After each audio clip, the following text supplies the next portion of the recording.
We've all heard that man's best friend is a dog, and those of us who have been lucky enough to have loved and cared for an animal know the unique place that they have in our hearts and our lives. But what most of us have only dreamed of, our guest has experienced. He's extended this very unique and essential relationship to the animals of the wild. It's my pleasure to introduce the animal kingdom's best friend, and now a new friend of mine, Gabe Singerson.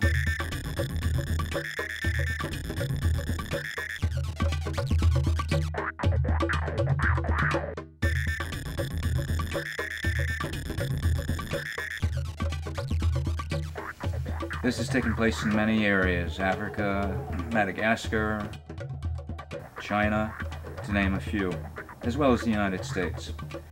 I've been a curator, zoo director, a keeper. And so when Madagascar separated from Gondwanaland about 40 million years ago, it separated out, and so there are no apex predators. And as a result, you know, I mean, no lion, no anything. They developed apiornis, which were these But huge... lion is more tropical, huh? No lions. No lions. No lions. Oh, no lions. No lions. None of the top Predators. Yeah. So other animals were able to thrive, like lemurs, exactly, right? Exactly. Yeah. Everything on that island is endangered. It's actually the #1 conservation priority in the world today. Really? In 2,000 years, there only exists now about 15% of the original forests, and they're still taking them down. They try to protect the endangered species over here in the United States. They try here and there. Well, here we have the money. In other places, you can't tell somebody that they can't kill that particular species of animal, which is bushmeat, because it represents a great deal of, if you want to put it in terms of economics, it's worth much more alive than it is dead. But you can't say that to someone who's starving to death in a protein-deficient country. No. Sure. You know, you can't do it. And there are people these days now, the typical Malagasy family, 14 kids, 7 will be dead before they're 5. What would you say, generally speaking, is the state of affairs with zoos worldwide? How good a job are we doing? Well, in fact, some of the zoos are doing very good work, and without them, and without the evolution of zoos, which started out, in this country at least, with the Philadelphia Zoo sometime in the 1890s, they are pure Victorian era menageries, concrete floors, steel, bars, nothing to keep the animals busy.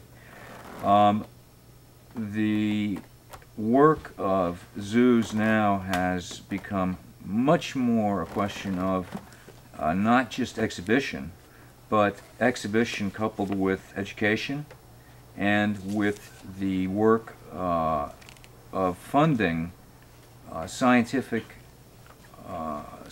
work regarding these animals, sending people out into the field, and especially in developing countries, training people who are interested in animal work in general or flora. I'd just like to read this famous section from Genesis that kind of sets up the blueprint for how we see ourselves in relation to the animal kingdom. That written ethic became a carte blanche to literally ruin the earth. And this is Genesis 26. And God said, "Let us make man in our image, after our likeness, and let them have dominion over the fish of the sea, over the fowl of the air, and over the cattle." It determines right there that we are superior. "And over the earth, and over every creeping thing that creepeth upon the earth." We as a species who developed a culture, very complex culture,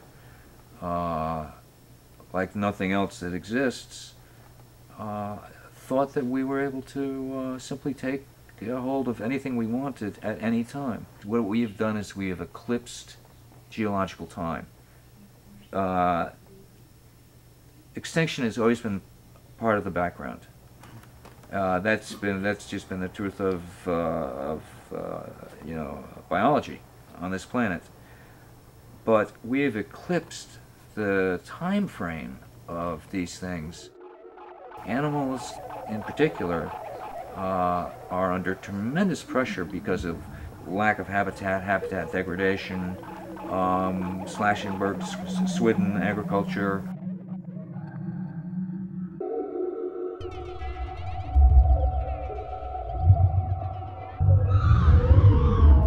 And right now we're losing between 100 to 150 species a day to extinction. What we have lost is incalculable.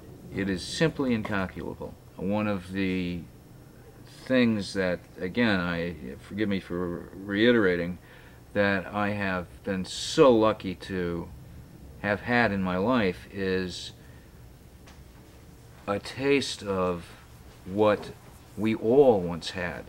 In other words, I can look at an animal just by looking at it, smelling it, tasting the air, looking at its posture, and I know what is going on. If it's an aggressive, if it's anxious, if something is bothering it. I'm not saying I can do this with every creature, but with many creatures I can. And it's what we have left behind. It's what we'd left behind when we started to develop our own culture.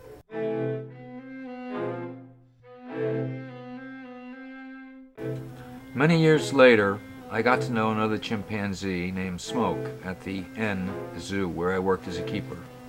When I first met him, he was reputed to be antagonistic toward his keepers. He had the habit of spitting water, sometimes mixed with urine, at unsuspecting caretakers.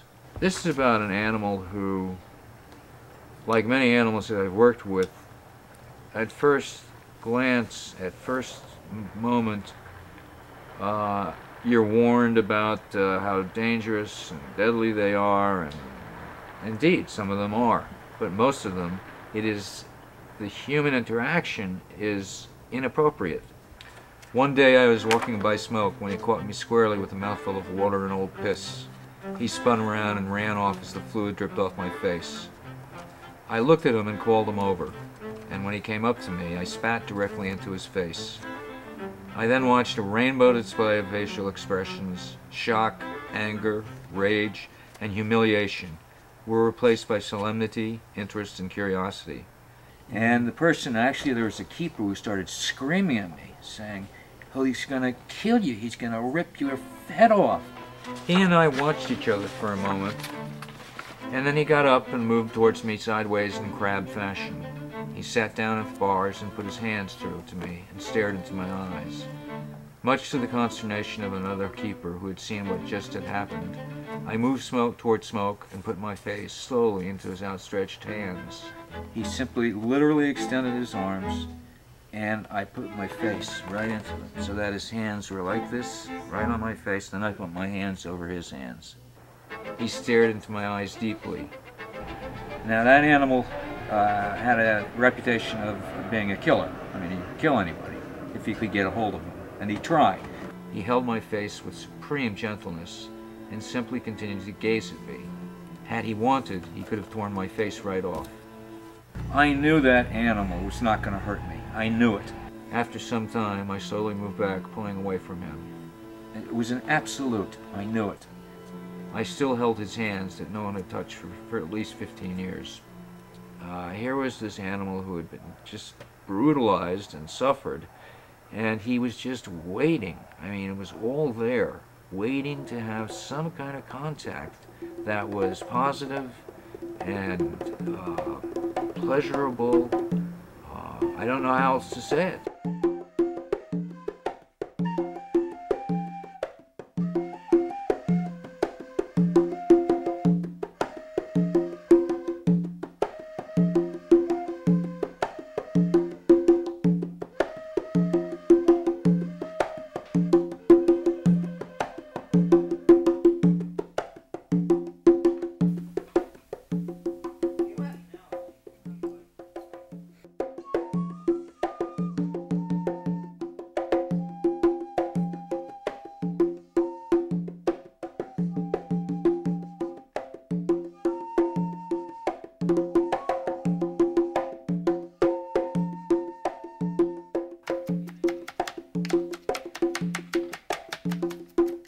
tamarind yogurt soup. Yeah, with dill and garlic. Dill and garlic and salt and olive oil.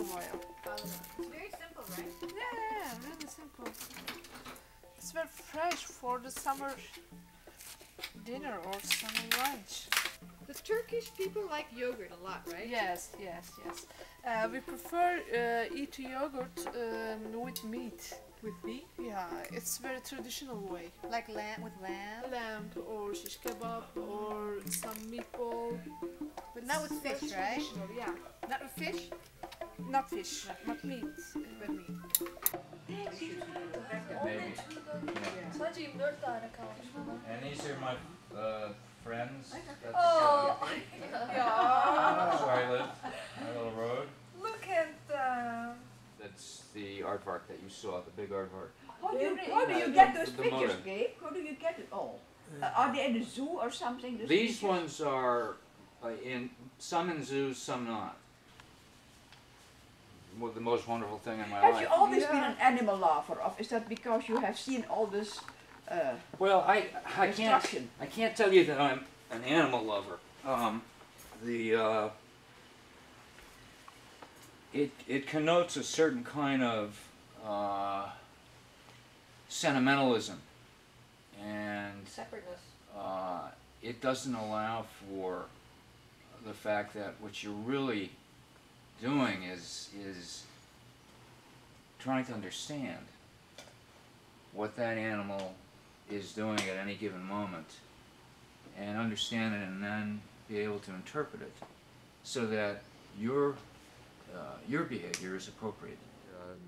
This is probably the rarest species of duck in the world. It's called Miller's duck. And then I wanted to show a picture of a sloth bear.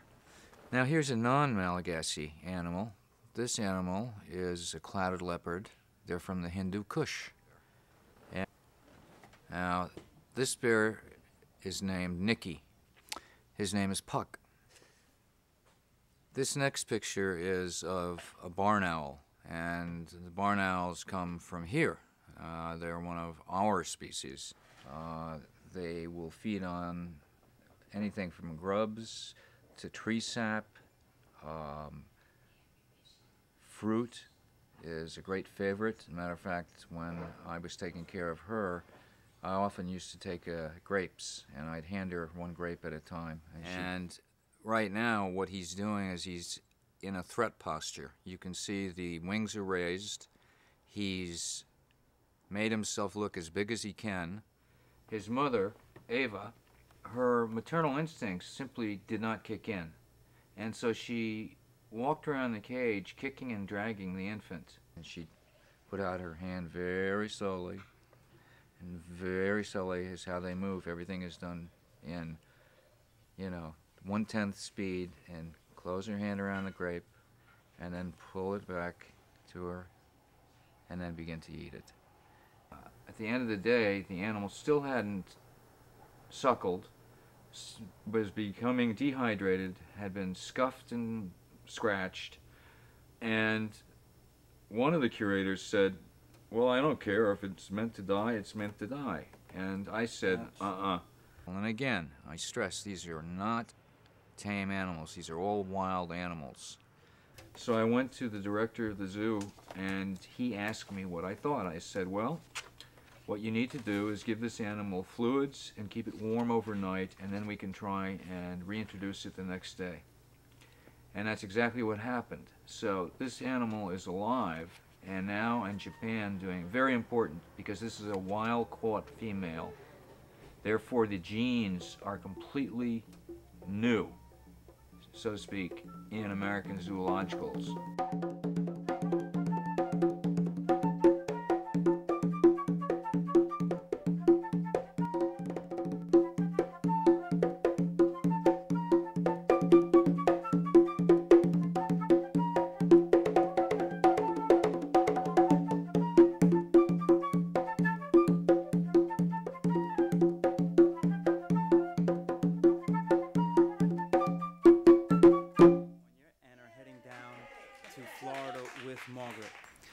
So till we meet again, though the rising tides of static threaten to silence the last voices of reason, the last songs of compassion. Stand up, be kind, and stay tuned. Can we maybe... Can we,